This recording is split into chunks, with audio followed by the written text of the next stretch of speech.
안녕하세요. 안녕하세요. 네. 네, 안녕하세요. 저 칼세이관 살롱을 혹시 유튜브 같은 데서 보신 분 계시나요? 들어보신 분 계시나요? 네. 있으신 걸로 감사합니다. 네, 좀 봐주신 걸로 알겠습니다. 칼세이관 살롱이 꾸준하게 칼세이관의 책들로 저희가 그 책을 챕터별로 읽고 그 키워드를 이야기하고 어떤 부분이 중요한지 이런 얘기를 좀 해드리고 있었습니다.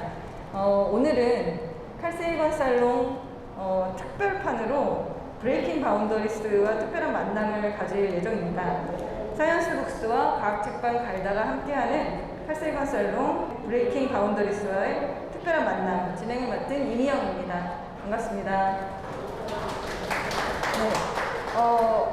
오늘 게스트로 브레이킹 바운더리스 번역을 마친 정병욱 선생님 모시고 말씀 나누겠습니다. 안녕하세요. 네, 안녕하세요. 반갑습니다. 네. 전병옥이라고 합니다. 반갑습니다. 네. 오늘 칼세이관 살롱은 대한민국 과학축제 페스티벌 어스 현장에서 만나 뵙게 되었습니다. 이런 데에서 이렇게 그래도 여러분들 만나보면서 이런 칼세이관 살롱 하는 거는 좀 특별한 만남인 것 같아요.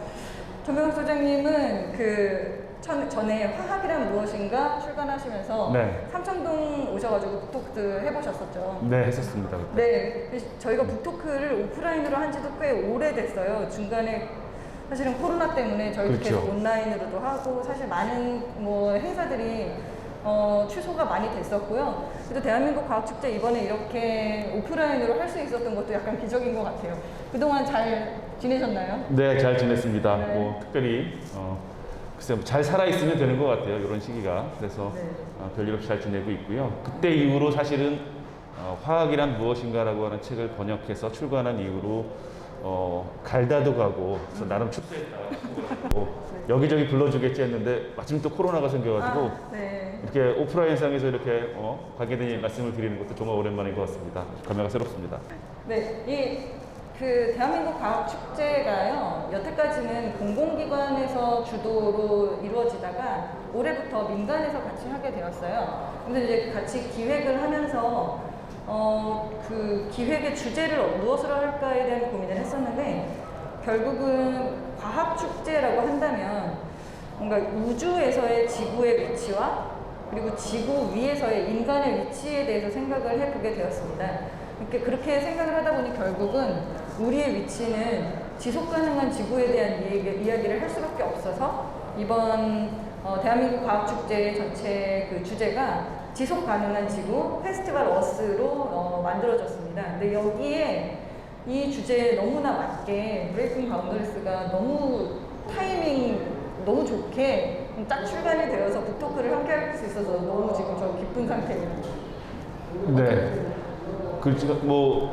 말씀해 주신 것처럼 코로나 시대가 지나가고 좀 나아질까 했는데 지금 유럽도 그렇고 북미도 그렇고 한국도 그렇고 시민들이 일상에서 느낄 수 있는 정도의 기후 변화 그리고 얼마 전에 저희도 아주 비극적인 일들이 많았는데 그런 식으로 단지 기후 변화가 돼서 내 삶을 약간 변화시키는 게 아니라 내 삶의 생존 자체를 위협할 수 있는 정도의 큰 위기, 그래서 이걸 기후 위기 시대라고 얘기를 하는데 그런 시대에 맞는 책이 아닌가 저 나름대로 그렇게 평가하게 됩니다. 네. 그 컨벤션이나 이런 그 대형 공간보다는 저희가 이렇게 약간 작은 공간을 리모델링해서 사용하는 곳을 축제 공간으로 만들고 싶었고요. 저쪽 앞쪽에 가시면 저희가 녹아내리는 빙하와 네. 기후 위기 시계를 같이 놓고 전시하는 작품도 같이 있습니다. 그래서 그런 것들도 같이 찾아보시고 얘기해 주시면 좋겠습니다. 우선 소장님 번역하신 브레이킹 바운더리스라는 책을 네. 한번 살펴볼까 합니다. 처음에는 브레이킹 바운더리스가 대체 무슨 책인지 제가 제목을 보고 전혀 감을 못 잡아가지고요. 네. 번역을 만약에 한다고 한다면 이렇게 바운더리를 브레이킹하는 이런 그렇죠. 거죠. 네, 그 바운더리가 무엇일까? 이런 게 좀 맞습니다. 궁금하고요. 그래서 저것도 한번 설명해 주시면서 책 소개 좀 해주시겠어요? 네, 브레이킹 바운더리스는 사실 시작 자체는 이분들이 이제 책을 쓰신 두 명의 이제 저자분들은 오랜 기간 환경 기후 위기 관련된 이제 활동들을 해오셨던 분이고 상당히 이제 이 분야에서는 가장 영향력 있는 분들이다라고 말씀을 드릴 수 있는데요. 프로젝트 자체는 넷플릭스에서 더 이상 이제 책으로 텍스트로 내는 것도 좀 의미가 있지만 영상으로도 이 관련된 내용들을 좀 만들어 보자 해서 넷플릭스에서 한 2년 반 정도 된 것 같습니다. 관련된 프로젝트를 진행을 해서 이제 방영을 했고요. 그 후속 작업으로 역시 이제 책으로 텍스트로 만들어 가지고 많은 분들한테 관련된 내용을 전달하자라고 해서 책으로 냈고 한국에도 이번에 번역이 돼서 출간하게 됐습니다. 네. 말씀해 주신 것처럼 이제 책 자체 제목이 바운더리스라고 하는 우리 주변에 그리고 우리 일상에 삶에 영향을 미치는 여러 가지 선들, 한계선들 이런 영역들이 지금 현재 파괴되고 있다. 이런 것들을 경고하기 위한 표현으로 이런 제목을 사용했다라고 생각이 들고요. 그러면 그 과연 바운더리가 아니라 바운더리스니까 여러 개의 한계선이 있는 거거든요. 그 한계선들이 과연 어떤 한계선들이 존재하는지, 물론 이분들이 전작에서부터 그 관계된 쭉 이제 관련된 연구들을 해오셨지만 이번 작에서는 아예 이제 모든 내용들을 다 포괄하는 종합 참고서의 의미로 관계된 내용들을 좀 정리했다 이렇게 평가할 수 있을 것 같습니다. 그 이분들이라고 하면 이제 어떤 분들인지 그 저자분들 좀 소개를 해주시겠어요? 네, 저자는 총 두 분이 관련된 이제 그 넷플릭스의 영상도 두 분이 작성을 하셨고 이제 책도 마찬가지인데요. 요한 록스롬이라고 하는 분 그리고 이제 오웬 가튼이라고 하는 분입니다. 그래서 요한 록스롬은 사실 뭐 이쪽 분야 생태 관련된 환경된 분야를 조금이라도 이제 관심 있게 보신 분들은 아주 많은 곳에서 들어보셨을 만한 이름이고요. 스웨덴, 독일 이 북유럽권에서 주로 활동을 하시는 분인데 기후 변화 그리고 기후 위기에 대해서 거의 한 15년 정도 동안 긴 시간 동안 관련된 사항들 과학적인 연구들을 수행을 하고 그 연구들에 대해서 정리해서 프로젝트화해가지고 관련된 내용들을 발표하시는 그런 분이다라고 말씀을 드릴 수 있고요. 뭐 실제로 이제 조사에 의하면 뭐 전 세계에서 가장 영향력 있는 환경 과학자다 이런 평가도 받고 있는 정도의 권위 있는 분이다라고 말씀을 드릴 수 있을 것 같습니다. 저희가 요 전시, 이 페스티벌 어스 전시를 하게 되면서 기후 위기에 대해서 많은 주장들을 좀 찾아보게 됐어요. 그러다 보니 뭐 툰베리 같이 정치를 바꿔야 한다라고 주장하는 이제 청년들이 있고, 그리고 IPCC에서 이런 그 기후 위기에 관련된 것을 연구하고 그 내용을 가지고 바탕으로 이제 활동하시는 과학자들 이렇게 해서 한 뭐 기업을 잘 운영하면은 또 기후 위기를 좀 잘 넘을 수 있다 이런 등등해서 한 7가지의 주장을 저희가 모아서 여기 아래에 있는 이글루 안에 보시면 그 자료들을 좀 정리한 게 있는데 저는 이걸 보고 너무 반가웠던 거예요. 네. 그래서 IPCC라는 것은 무엇이고 여기서 활동하시는 분들은 또 어떤 분들인지 궁금합니다. 네, IPCC는 굳이 이제 우리말로 번역하면 정부 간 국제 협력 기구의 과학자들의 모임입니다. 특히 기후 쪽 분야를 전공하신 과학자들의 모임이고 현재는 모르겠는데 최근까지 전체 한 지구 한 192개국 정도의 나라에서 파견되어 있는 과학 전문가들이 모여서 만든 국제 기구고 유엔 산하의 기구입니다. 이 기구에서 하는 일은 실제적으로 물론 이제 유엔 산하 기관이니까 유엔에 관련된 프로젝트를 수행하는데 기후 위기, 특히 이제 현재 문제가 되고 있는 여러 가지 이제 탄소 배출이라든가 환경에 관련된 일들 이런 것들이 어느 정도의 영향을 미치고 있고 앞으로 어떤 영향을 미칠 건지 이런 것들에 대해서 가장 공신력 있는 기관이다라고 말씀을 드릴 수 있어요. 그래서 실제로 이분들의 의사 결정하는 방법들을 보면 모든 국가가 찬성할 때까지 그러니까 만장일치 방식의 의사결정을 내리고 그 관련된 논문들을 쓰시거든요. 다시 말하면 모든 전 세계 가장 권위 있는 기후과학자들이 모여서 모든 사람들이 만족할 만한 정도의 결과물이다라고 보실 수 있습니다. 그래서 충분히 믿을 수 있고 그 정책이라든가 아니면 다른 부분에 있어서 영향을 미칠 수 있는 큰 영향력을 가지고 있는 집단이다 이렇게 설명할 수 있을 것 같아요. 네. 뭐 IPCC라고 하면 한 2,500명 정도의 과학자가 있다라는 얘기를 저도 들은 것 같고요. 칼세이건이 사실 이런 연구를 금성 연구, 화성 연구를 시작하면서 사실 이 기후에 대한 얘기를 시작했었잖아요. 그래서 그거를 이어받은 과학자들의 이야기라서 이 지금 책이 칼세이건 살롱에 같이 소개가 되고 있구나라는 거를 좀 연결을 고리를 알게 되었습니다. 네. 이 요한 록스트림이라는 분의 이름은 조금 뭐 익숙한데 그 외에 오웬 가프님은 인류세 방정식을 만드셨다고 지금 들었어요. 그래서 네네. 그 방정식이 또 이미지로 나와 있더라고요. 네. 그게 혹시 뭔지 약간 이것도 혹시 준비하신 거 맞나요? 예, 그건가요? 맞습니다. 네. 그래서 이거 한번 제가 여기다 올려놔 볼게요. 설명을 한번 들어볼 수 있는 건가요? 네, 간단한 방정식으로 정리한 것들이고요. 오웬 가픈이라고 하는 분은 실질적으로 그러니까 기후 위기가 현재 과학적으로 어느 정도까지 우리가 해석을 할 수 있고 데이터가 어떤 의미를 가지고 있는지를 분석하는 분들이 요한 록스트롬이 하시는 그 그룹이 하는 일이라고 한다면 그 내용들을 받아서 그럼 실질적으로 우리가 무슨 일을 해야 되나, 어떤 정책을 만들어야 되고 시민들은 어떤 방향으로 그 관련되어 있는 행동을 의지를 모아야 되나, 이런 것들에 대해서 좀 더 실질적으로 검토하고 전략을 만들어내신 분이라고 말씀드릴 수 있을 것 같고요. 저는 그냥 간단하게 기후 전략가다라고 말씀을 드리고 있습니다. 그래서 이분이 이제 유명해진 이유 중에 하나는 지금 보시는 것처럼 인류세 방정식이다라고 하는 이 간단한 식을 정리해서 발표했기 때문인데요. 대략 5년쯤 전에 나온 건데 보시면 미분 방정식의 형태를 띠고 있어요. 그래서 dt분의 dE니까 t 아래 이제 그 네. 네. 분모는 시간의 변화, 그리고 분자는 이제 에너지의 변화, 에너지. 이렇게 볼 수가 있습니다. 그래서 시간당 어떤 일정한 단위 시간당 에너지가 어떻게 변하고 있나, 이 에너지는 이제 우리 지구의 평균 온도하고 영향이 있으니까 그거를 이제 같이 평가하는 것들이고요. 과거에 이분이 정리를 해서 보면 그럼 시간당 우리 지구의 온실 효과라든가 기후 변화를 영향을 미치는 변수들이 뭐가 있나라고 하는 것들을 좀 정리해 볼 수 있잖아요.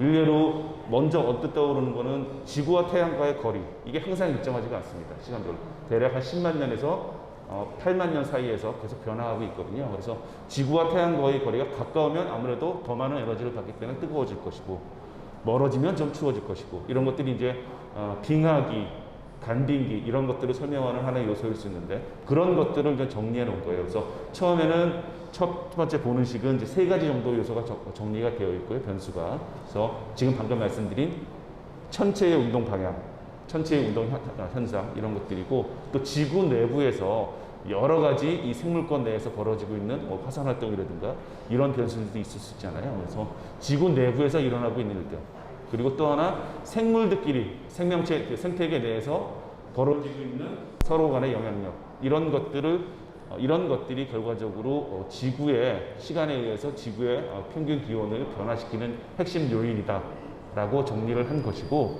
더 중요한 건 인류세 방정식을 분석해 봤더니 지난 수천 년간 이 dt분의 dE라고 하는 값은 0이었어요. 큰 변화가 없었습니다. 지구의 평균 기온은.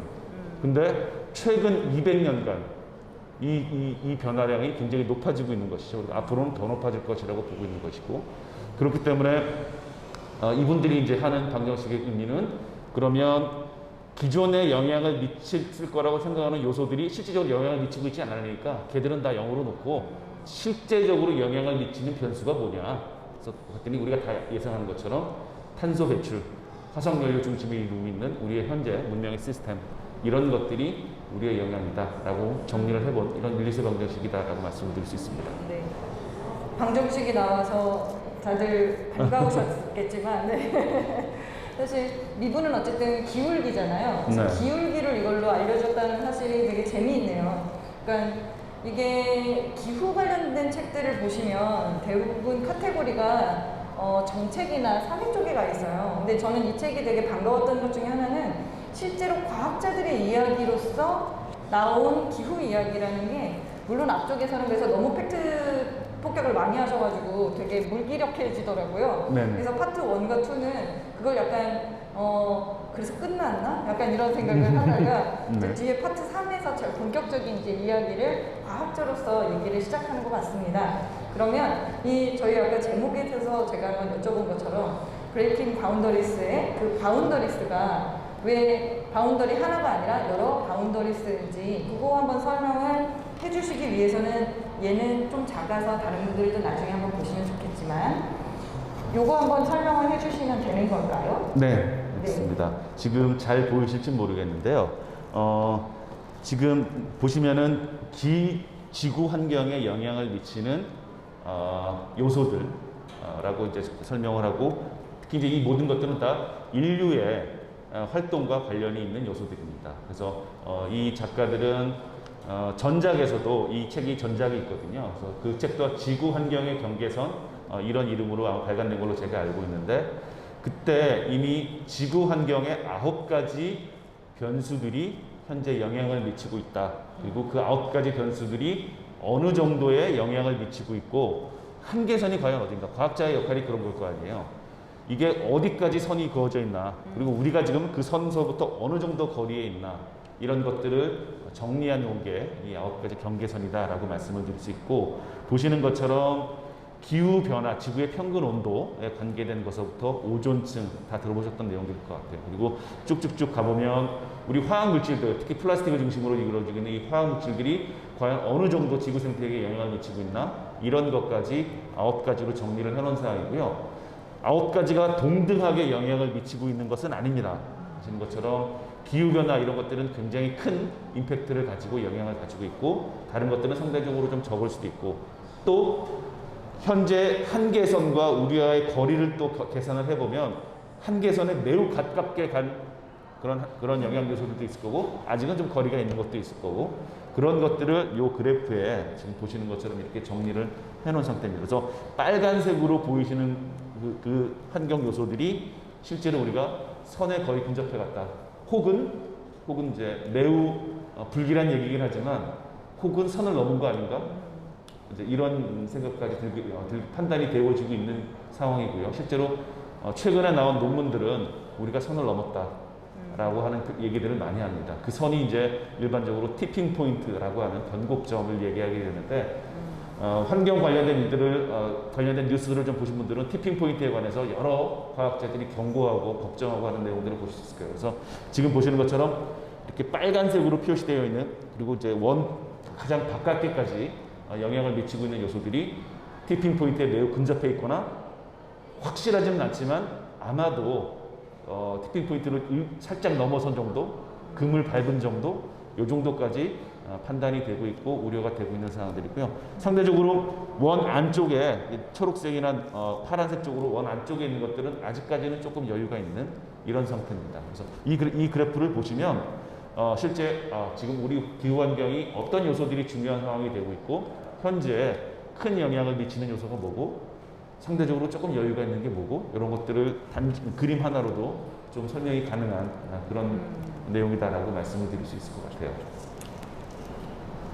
네, 지금 이게 이제 그러니까 바운더리스인데 그 중에 이 브레이킹이 된 것들이 꽤 있는 건 거죠. 네.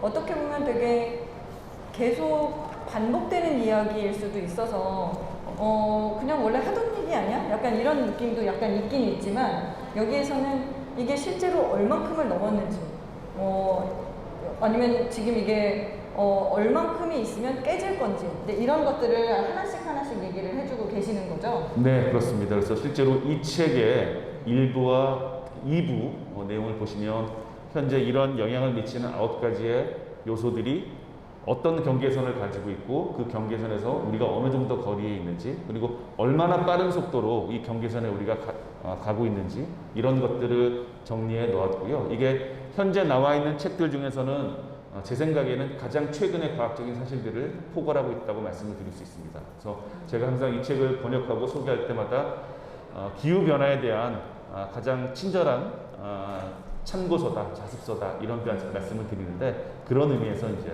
이 책을 좀 받아주셨으면 좋겠다라고 생각이 듭니다. 네, 이게 이제 9개의 바운더리가 서로 연결되어 있다는 얘기도 있고 하나가 하나에 서로 영향을 주기도 하고 워낙 지구가 전체적으로 시스템으로 되어 있고 네트워크로 연결되어 있다 보니까 네. 우리가 생각할 때는 충분히 남아있다고 생각하지만 뭐 하나만 딱 깨지기 시작하면 이제 전체가 다 깨지는 도미노 효과에 대한 얘기가 이제 있습니다. 그래서 그런 것들에 대한 이제 그런 이야기들이 되게 흥미진진하고 무섭게 이제 전개가 되고 있는데 그 앞부분에 대한 뭐라 그럴까요?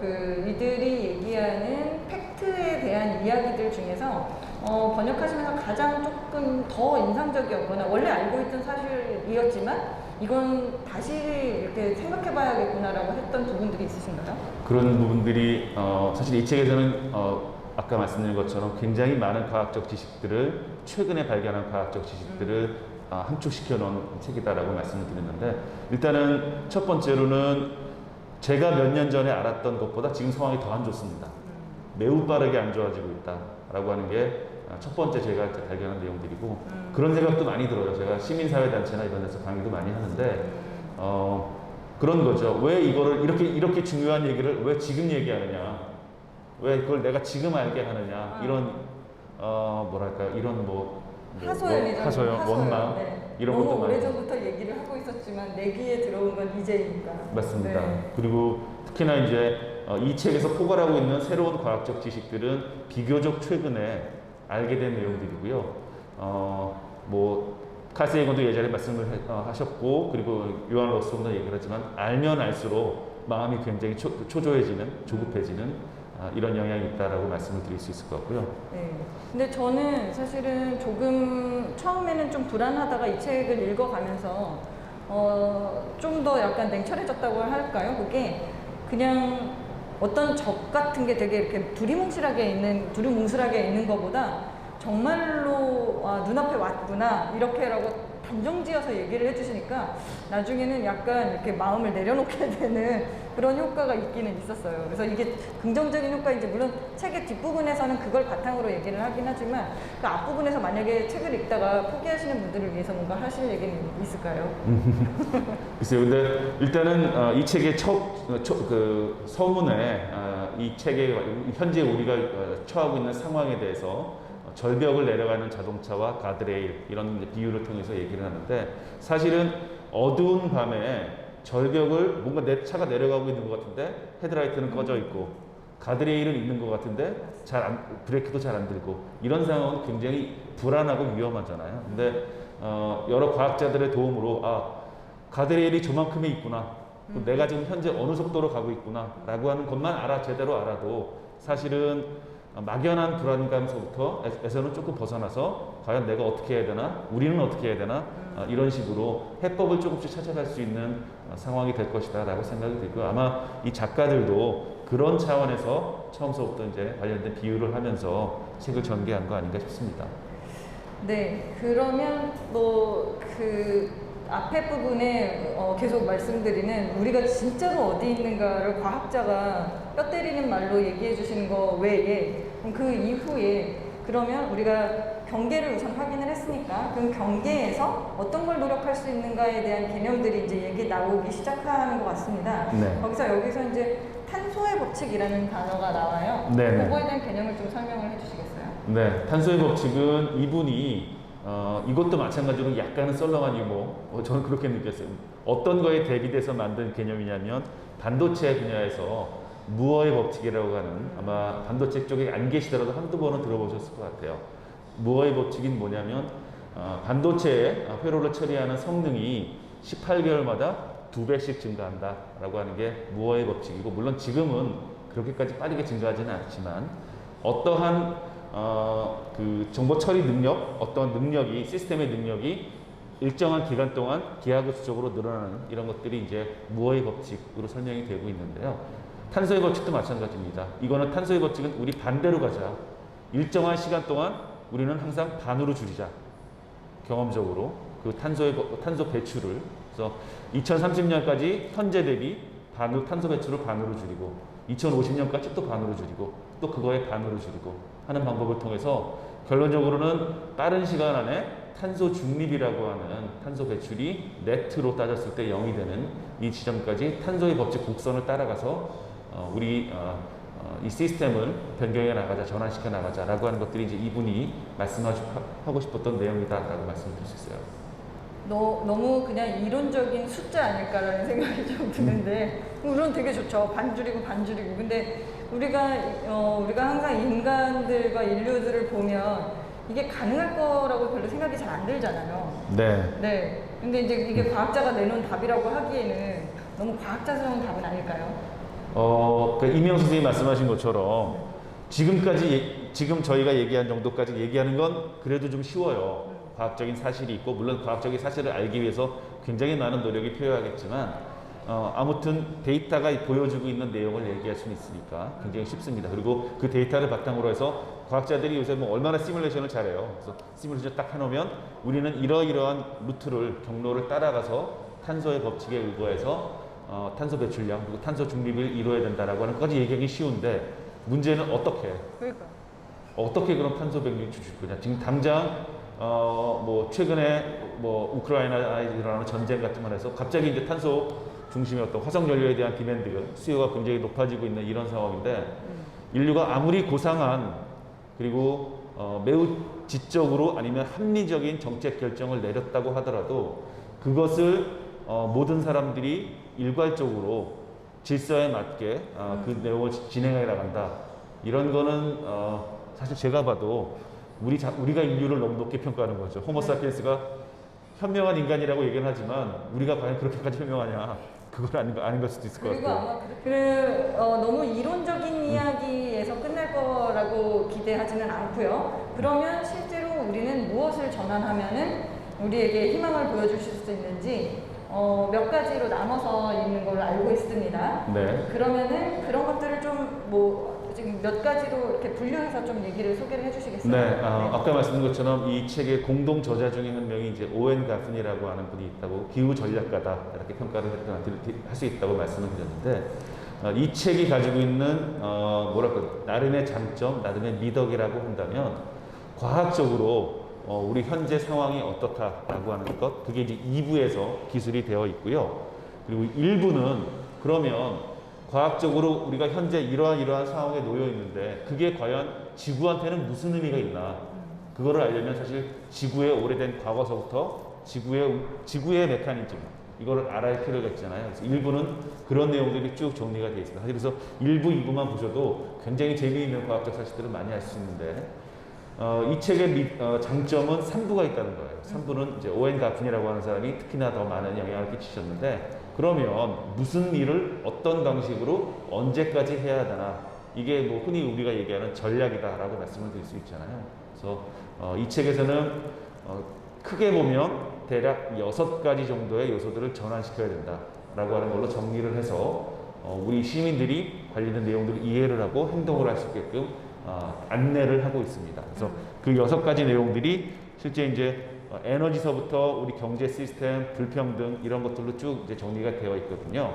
근데 지금 이제 책에서 보시는 것처럼 이 그래프에서 나오고 있는 건 우리가 2015년에 유엔에서 발표한 지속 가능 발전이라고 하는 것의 글로벌 아젠다입니다. 그래서 지금 현재 거의 모든 국가가 지속 가능 발전 목표를 자신들의 시스템 내에서 수용해서 그것을 변화시키기 위해서 여러 가지 노력들을 하고 있는데 이분들이 얘기하고 계신 6가지의 전환도 사실은 이런 지속가능 발전 목표 이런 것들을 하나하나 시간 계획을 가지고 하나하나 수행해 나가자라고 하는 것들이 이제 관련된 전략에서 쭉 서술이 되어 있습니다. 그래서 보시면 경제적으로는 우리가 어떤 시스템을 추구해야 되는구나. 도시화 그리고 해수면 상승에 대해서는 어떤 면을 추구해야 되나. 그리고 에너지 전환은 비교적 우리가 많이 얘기할 분야죠. 그래서 재생 가능 에너지를 통해서 실제 이제 화석 연료 중심의 에너지를 빠른 시간으로 대체해야 된다라는 점들. 그래서 이런 것들이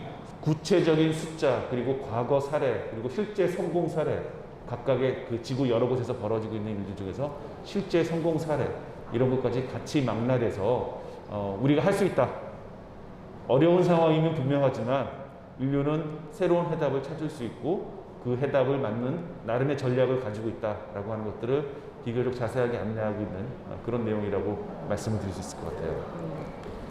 말씀하신 것처럼 여기 이제 1부와 2부와 3부로 책이 나눠져 있는데 1부와 2부만 보더라도 충분히 좋은 과학책이더라고요. 네. 그래서 이런 이야기를 비기스토리 관점에서 지구 혹은 어떤 행성이 만들어져서 죽을 때까지의 이야기라던가 생명이 만들어져서의 그 종말할 때까지 여러 가지 이야기들을 쭉 훑어보면서 원래 이렇게 되는 게 당연하다. 종은 사실 멸종하는 거고 뭐 행성은 나타났다가 사라지는 건데 그 와중에 우리는 어디에 있는가를 계속 보여주는 이야기라서 비기스토리 이야기와 함께한 상징하는 기후 이야기라고 1, 2부는 볼 수 있겠더라고요. 그래서 네. 되게 흥미진진하게 과학적인 이야기를 들으면서 하지만 우리가 여태까지 들었던 절망적인 이야기를 같이 확인하면서 봤던 책이지만 여기에 그 미덕이라고 했던 3부에서 보면은 여기서 이제 그 책 이야기를 책 제목은 얘기를 안 하는데 팩트플리스라는 책들을 다들 기억하실 겁니다. 네. 그 책의 저자에 대한 이야기가 여러 번이 나와요. 그래서 이 팩트플리스가 어떤 것을 얘기를 하냐면 우리가 30년 전에 기억했던 기아와 이 세상이 별로 좋지 않다는 이야기만 계속 하고 있어서 아직도 그렇게 기억을 하고 있는 사람들에 대한 편견을 지금 업데이트된 거는 좀 더 세상이 나아지고 있다는 사실을 얘기를 해주고 있는데 이 책의 3부가 딱 그렇다는 생각이 듭니다. 네. 그래서 현재 우리가 별로 별거라고 생각하지 않았던 여러 가지 시도들이 이게 다 기후에 관련된 이야기들을 하고 있고 그거에 관련된 활동을 하고 있는 사람들이 실제로 존재하고 도시도 존재하고 많은 곳들에서 그런 것들을 이제 보여주는 거잖아요. 네. 그래서 이제 감동을 받을 준비를 하시고 네. 3부를 보시면 될 것 같더라고요. 네, 실질적으로 아무래도 과학자들이 정리한 책이다 보니까 여러 가지 사실을 바탕으로 쓸 수밖에 없어서 뭔가 이제 아주 그 감성적인, 극적인 요소들이 포함되어 있지는 않지만 이제 방금 이미영 선생님 말씀해 주신 것처럼 실제로 내용을 보면 지구 곳곳에서 현재와 같은 기후 위기 상황 그리고 어른으로서 기성세대로서 이런 기후의 상황을 과연 우리 다음 세대한테 넘겨줄 것이냐 말 것이냐에 대한 근본적인 질문이죠. 이런 것들은. 그래서 뭐 거기에 대해서 난 무감각하다라고 하면 할 말은 없지만 그게 아니라면 현재를 살고 있는 한 세대, 기성세대로서 이 문제를 우리가 어떻게 책임져야 되나 이런 것들에 대해서 비교적 자세하게 설명해주고 있지 않나 이렇게 생각이 듭니다. 네.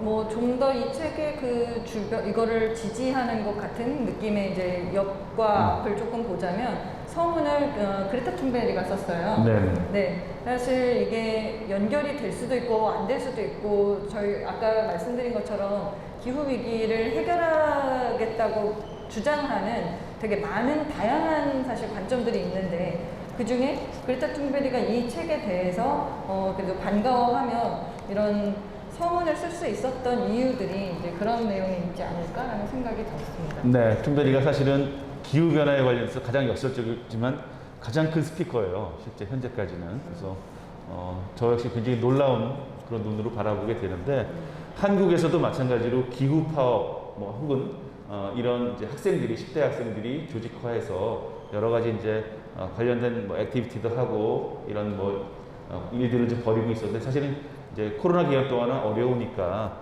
그렇게 하기는 좀 어려웠는데. 네.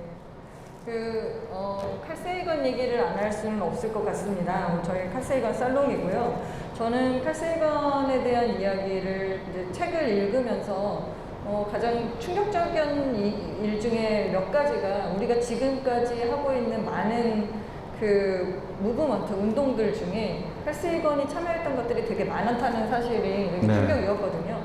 그 중에 이제 하나가 기후 관련된 이야기였고, 그거를 처음 사실 제기를 했고, 그거에 영향을 받았던 뭐 엘고어 같은 사람들이 그 활동을 이어서 했고, 많은 과학자들이 기후에 연결을 많이 하고 뭐 활동을 했던 걸로 알고 있습니다. 그래서 그 코스모스에서부터 시작한 그런 이야기들이 이제 여기에 연결되는 그런 것들이 있고, 그리고 여기에 보면은 2장이었나 그 챕터 앞에 칼 세이건의 그 책의 한 부분이 담겨 있더라고요. 포함되어 있죠. 그 네. 유명한 그 창백한 푸른 점에 네. 관련된 내용들이 포함되어 있습니다. 네. 그 금성 기후에 대한 연구랑 요거 연결을 조금 한번 얘기를 해주실 수 있을까요? 네, 실제로 사실 칼 세이건은 잘 안다고 생각을 하면서도 저도 알면 알수록 아주 뭐랄까요, 좀 낯설고 굉장히 좀 이채로운 면들이 있는 것 같아요. 특히 기후 변화도 마찬가지입니다. 칼 세이건의 연구 중에 기후 변화에 관련된 연구라고 한다면 금성의 기후 환경을 조사한 거예요. 그래서 금성은 지구랑 상당히 비슷합니다. 중력도 지구가 1이라면 금성이 0.9인가 8인가 이 정도 돼요. 그래서 비슷한 기후 환경을 가지고 있는데 반대로 금성은 그 대기상에 매우 두꺼운 이산화탄소층이 있어요. 그러다 보니까 온실 효과가 극대화되어 있는 상태다라고 말할 수 있고, 그러다 보니까 평균 온도가 뭐 한 400도, 460도 뭐 이 정도의 높은 평균 온도를 보이고 있는 그런 온도입니다. 반면에 화성은 지구 그 대기 위상에 어떠한 뭐 이산화탄소량이나 이런 것들이 없거든요. 아니면 아주 극소량이 있다거나. 그러다 보니까 온실 효과가 거의 일어나지 않죠. 그래서 더울 때는 낮에는 기온 한 영상 150도, 160도, 추우면 영하 7, 80도 뭐 이런 식으로 극단으로 가는 현상을 보입니다. 어떻게 보면 그러한 연구의 그 과학적인 사실을 가지고 바탕으로 보면 인간이 살고 있는 이 지구는 매우 작은 그런 어떤 온도 변화, 우리가 아까 우리 한계선지 말씀을 드렸지만 어떻게 보면 인간을 비롯한 우리 지구 생태계는 아주 작은 정도의 선 안에서, 좁은 선 안에서 겨우겨우 유지해 가면서 살아갈 수밖에 없는 그런 숙명을 타고난 거 아닌가 싶기도 합니다. 그래서 그런 사람들은 실질적으로 매우 부지런해야 되죠. 이 선을 지켜나가려면. 그래서 우리의 임무가 이제 이렇게 더 부지런하게 그 선을 지켜나가야 되는 일이 아닌가 싶고요. 칼 세이건 얘기를 한 가지만 더 하면, 유튜브를 보면서 저도 최근에 본 건데 1985년으로 기억을 해요. 칼 세이건이 미국 의회 청문회에 참석을 해서 이 기후변화에 관련된 얘기를 몇 가지를 합니다. 결론적으로. 근데 이제 미국 의회가 1980년대 들어서부터 뭔가 이산화탄소에 대한 그 기후변화가 심상치 않다라고 하는 조짐들이 있으니까 그런 관련된 내용들을 이제 전문가들을 초빙해서 관련된 내용들을 들었는데, 칼 세이건도 이제 청문회에 참석해서 그때 한 얘기를 보면 탄소를 배출하는 책임이 미국과 소련이 근본적으로 가지고 있다. 미국과 소련이 이 문제에 대해서 해결해서 발벗지 않으면 문제는 해결되지 않을 것이고, 중국이 여기에 가세한다면 이 탄소에 의한 기후변화는 점점 더 급하게 빠르게 변화가 될 것이다. 이런 것들을 쭉 얘기를 했고, 또 이런 전망도 했어요. 중국이 세계의 어떤 주요 경제국으로 들어서게 되면 과연 미국과 소련, 중국이 이런 문제를 제대로 처리할 수 있을까? 자기는 매우 회의적이다.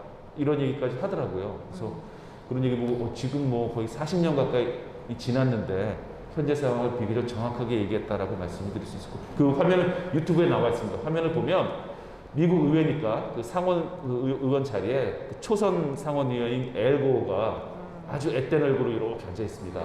그래서 매우 또렷하게 이제 칼 세이건 얘기를 듣고 있는데, 그런 거 보면 이제 시간이 흐르고 있는 거죠. 그래서 뭐 엘 고어가 그 이후에 뭐 여러 가지 찬반이 뭐 논의가 있겠지만 기후 변화에서만큼은 정말 진심으로 여러 가지 활동을 했기 때문에 칼 세이건의 흔적이 다음 세대로, 다음에 뭐 정치가 됐든 과학자가 됐든 다음 세대로 연결되는구나, 이렇게 볼 수도 있을 것 같아요.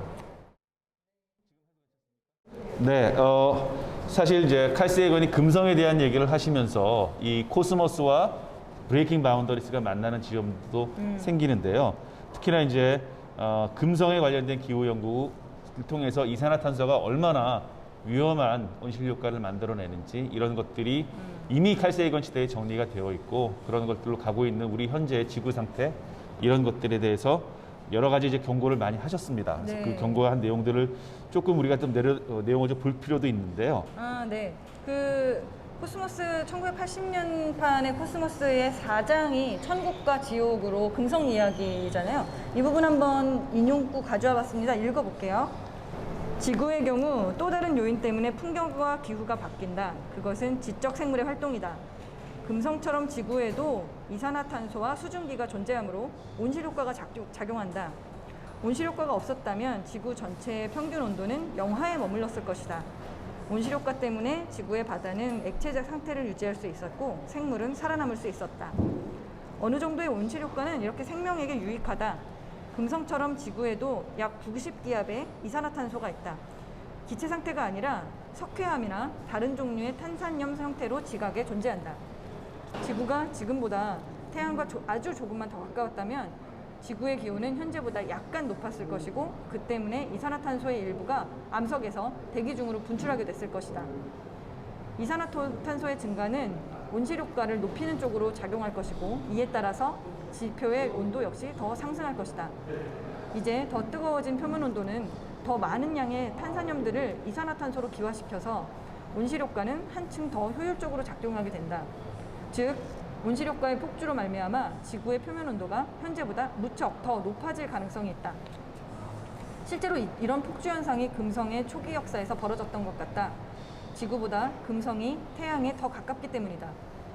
현재 금성의 표면이 처한 상황을 보고 있노라면 우리는 엄청난 규모의 재앙이 지구의 위치에서도 일어날 수 있다는 경고의 메시지를 읽게 된다.